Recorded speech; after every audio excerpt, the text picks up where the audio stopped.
तुम खोज के आए सिया तब प्रभु को उनका हाल सुना डाला। खोज के आए सिया तब प्रभु को उनका हाल सुना डाला। श्री राम को हो विश्वास तभी वो चूड़ा मणि दिखा डाला। राम को हो विश्वास तभी वो चूड़ा मणि दिखा डाला। उस रावण का बल छीन किया, शस्त्रों को कार्य विहीन किया, उसके अभिमान को चूर किया और लंका को जला डाला। जय बजरंगी जय बजरंगी जय बजरंगी जय बजरंगी जय बजरंगी जय महाबली हनुमान। जय बजरंगी जय बजरंगी जय बजरंगी जय बजरंगी जय बजरंगी संकट मोचन हनुमान, संकट मोचन हनुमान। जय बजरंगी जय बजरंगी जय बजरंगी जय बजरंगी।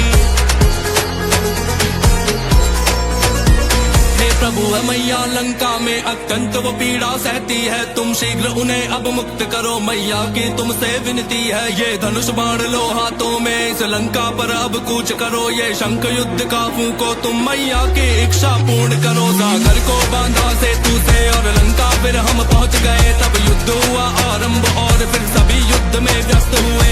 इंद्रजीत का बल अपार, वो युद्ध भयंकर करता था। कभी इधर दिखे कभी उधर दिखे, कभी बादलों में जा छिपता था। उस मायावी ने राम लखन पर नागपाश को चला दिया। तब गरुड़ देव फिर प्रकट हुए और बंधन को फिर हटा दिया। तब एक बार फिर युद्ध हुआ तो इंद्रजीत ललकारा था। लक्ष्मण को कर दिया मूर्छित, उसने शक्ति अस्त्र से मारा था। तब वैद्य सुषेण जी ये बोले, अगर इनकी जान बचानी है, संजीवनी बूटी किसी तरह भी सुबह से पहले लानी है। पर दूर हिमालय पर ही वो संजीवनी बूटी मिलती है और अंधकार में वो संजीवनी बड़ी तेज चमकती है। राम हुए तब चिंतित सोच के, इतनी दूर हिमालय है, अब लक्ष्मण के प्राणों पर काले बादल गिरने वाले हैं। अगर लक्ष्मण को कुछ हुआ तो ये पीड़ा ना मैं सह पाऊंगा। बस उसी समय भाई के साथ मैं अपने प्राण गवाऊंगा। हनुमान जी जब ये देखा बोले, प्रभु आप ना चिंतित हो, शांत रहे और धैर्य धरे। अब आप भी स्वयं नियंत्रित हो। जब तक मेरे अंदर प्राणों का एक अंश भी बाकी है, मैं भी देखूं लक्ष्मण भैया को मृत्यु कैसे आती है। मैं किसी तरह भी सुबह से पहले संजीवनी को लाऊंगा। अगर ऐसा ना कर पाया तो मैं वापस कभी न आऊंगा।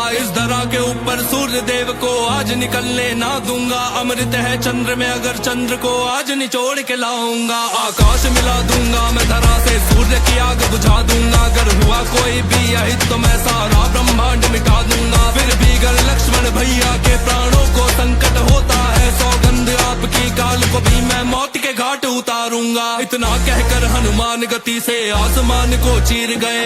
सूर्य देव से बातें करने धरा से हनुमत वीर गए। वो सूर्य देव से बोले, भगवान सूर्यवंश पे संकट है, सहयोग करे है गुरुवर, मुझको आपकी बहुत जरूरत है। मेरे बूटी पहुंचाने से पहले घर सूर्य उदय होगा, इस कारण वहाँ पे धरा पे तब रावण का पक्ष विजय होगा। जब तक वो बूटी लाकर मैं इस संकट को ना दूर करूं, मेरी ये आपसे विनती है, तब तक ना धरा पे भोर करो। वरना फिर बचेगा एक उपाय जो बचपन में अपनाया था। मीठा फल तुम्हें समझ के मैंने बचपन में जब खाया था, तब अंधकार में जग डूबा था। वापस वही समय होगा, जब तक ना जड़ी में पहुंचा दूं तब तक ना सूर्य उदय होगा। हनुमान पहुंच गए द्रोणगिरी पर, काल ने में वहाँ बैठा था। हनुमान से ऋषि वेश में वो अत्यंत मधुर स्वर कहता था, हे वत्स बड़े तुम थके हुए जाओ, थोड़ा जलपान करो, इस कुंड में करो स्नान और तुम थोड़ा सा विश्राम करो। जैसे ही हनुमत गए कुंड में, मकर एक वहाँ बैठा था। अत्यंत भयंकर मकर था वो, जो वही कुंड में रहता था। और हनुमान को देखते ही वो हनुमान पर झपटा था। पर महाबली हनुमान का आखिर क्या ही वो कर सकता था। हनुमान ने उसका मुख पकड़ा और बीच से उसको फाड़ दिया। जैसे ही अंत किया उसका, वहाँ एक दिव्य प्रकाश हुआ। वो एक अप्सरा थी जो कि एक श्राप के कारण मकर बनी। हनुमान को उसने बतलाया, ये ऋषि मायावी काल नेमी। हनुमान ने एक प्रहार से उस मायावी का वध कर डाला।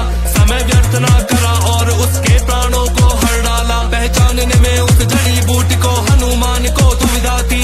काल नेमी की माया से वहाँ हर एक जड़ी प्रकाशित थी। हनुमान ने तनिक न देर करी और अपना रूप विशाल किया। हनुमान ने फिर उस द्रोणगिरी को एक हाथ से उखाड़ लिया। एक हाथ में पर्वत लेकर जब हनुमान वहाँ पर पहुँचे थे, सुग्रीव जामवंत राम सहित सभी वानर देख के चौके थे। हनुमान ने ऐसा करके तब लक्ष्मण के प्राण बचाए थे और राम ने हर्षित होकर तब हनुमान हृदय से लगाए थे। युद्ध से पहले इंद्रजीत एक दिव्य यज्ञ जब करता था, पूरे ब्रह्मांड में नहीं कोई उसको परास्त कर सकता था। हनुमान ने लक्ष्मण के संग मिलकर उसके यज्ञ को भंग किया। उसके ही बाद में लक्ष्मण ने फिर इंद्रजीत का अंत किया। जय बजरंगी जय बजरंगी जय बजरंगी जय बजरंगी जय बजरंगी, जय महाबली हनुमान जय बजरंगी जय बजरंगी जय बजरंगी जय बजरंगी जय बजरंगी, संकट मोचन हनुमान। जय बजरंगी जय बजरंगी जय बजरंगी जय बजरंगी जय बजरंगी, जय महाबली हनुमान जय बजरंगी जय बजरंगी जय बजरंगी जय बजरंगी जय बजरंगी, संकट मोचन हनुमान। रावण ने दिया था मोड़ युद्ध को, अहि रावण को भेजा था। अहि रावण ने काली माया से वहाँ पे ऐसा कर्म किया। वीरों की भांति नहीं वो तब छल करके वहाँ पे आया था। तब उसने रात में माया से श्री राम लखन का हरण किया। हनुमान गए पाताल लोक, अहि रावण जहाँ का राजा था। उन्हें दिखा एक वानर रक्षक जहाँ मुख्य महल दरवाजा था। वो वानर बिल्कुल दिखने में हनुमान के जैसा दिखता था। पाताल लोक भी कांपे जब वो हनुमान से लड़ता था। हनुमान का उससे युद्ध हुआ, वो वानर भी बलशाली था। वो युद्ध कला में निपुण और उसका तेज प्रभावशाली था। हनुमान ने पूछा कौन हो तुम, मुझे अपना नाम बताओ। अभी अपने पिता का भी परिचय दो, उनका भी नाम बतलाओ अभी। वो बोला मैं हूँ मकरध्वज, पाताल लोक का रक्षक हूँ। मेरे पिता है महाबली हनुमान, मैं उनका ही तो वंशज हूँ। मैं तो हूँ बाल ब्रह्मचारी, ऐसा कैसे हो सकता है। मेरा जो नाम लिया तुमने ये तथ्य तो सिर्फ असत्य का है। लंका को जलाकर आपने जब सागर में पूंछ बुझाई थी, तब आपके स्वेद की एक बूंद वहाँ एक मकर ने खाई थी। जिसके कारण उस मकर के गर्भ से मकरध्वज का जन्म हुआ और पिताश्री अब आपसे मिलकर मेरा जीवन सफल हुआ। हनुमान ने बोला सुखी रहो और हटो राह से जाने दो। मेरे प्रभु को अहि रावण लाया, मुझे उनके प्राण बचाने दो। अगर उनको कुछ भी हुआ तो मैं फिर ऐसा कर्म दिखाऊंगा, पाताल लोक के मूल सहित सारा पाताल मिटाऊंगा। हे पिताश्री मुझे क्षमा करे, इस मार्ग से नहीं हटूंगा मैं। अब आपका ही तो पुत्र हूँ, अपने धर्म से नहीं डिगूंगा मैं। अगर मैं हट गया तो सारी दुनिया आपको ताने मारेगी।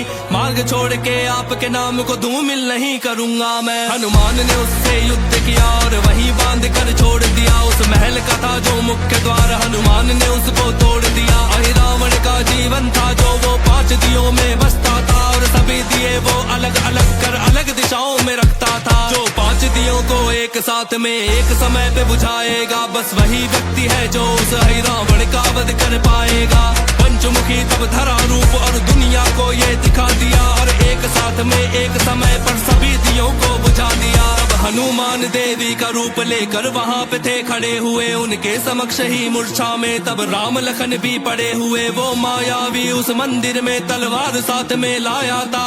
रावण वहाँ पे राम लखन को बलि चढ़ाने आया था। उसने देवी के चरणों में जब शीश को अपने झुका दिया, देवी के रूप में हनुमान ने शीश को धड़ से उड़ा दिया। रावण वध के बाद में मैंने राम लखन को जगा दिया। श्री राम ने फिर पाताल का राजा मकरध्वज को बना दिया। तुम राक्षस कंपन देवान तक जाने कितने राक्षस मारे थे। जब संकट में थे सब हनुमत तुम संकट हरने वाले थे। जब राम लखन को मूर्छा थी तुमने ही प्राण उबारे थे। जब कोई सहारा नहीं किसी का तुम ही एक सहारे थे। युद्ध जीत पुष्पक विमान से प्रभु राम जब वापस लौटे, वहाँ अयोध्या में पहुँचे तो देखे दृश्य भी बड़े अनोखे। सभी अयोध्या वासियों ने तब मिलकर दीप जलाए थे। श्री राम के राज तिलक में वहाँ पे सभी मित्र गण आए थे। बस उसी सभा में हनुमान को माता ने एक माला दी, बहुमूल्य मोतियों की माला की हनुमान ने परख करी।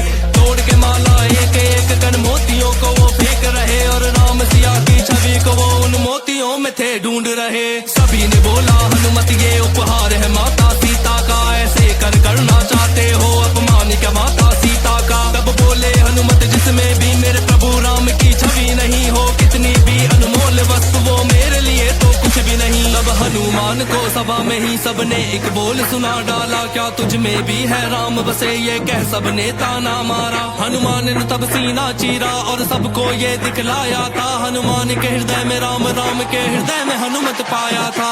राम गए बैकुंठ तो उन्होंने कहा है हनुमत बात सुनो, कलयुग का होगा अंत निकट, जब तब तक यहीं धरा पे रहो। कलयुग में मैं जब सही समय पर कल के रूप में आऊंगा, धर्म का करूंगा नाश, धर्म का फिर परचम लहराऊंगा। कलयुग में नहीं कोई भी पर हनुमान यहीं पर रहते हैं, उन पर करते हैं कृपा बड़ी जो राम कथा को कहते हैं।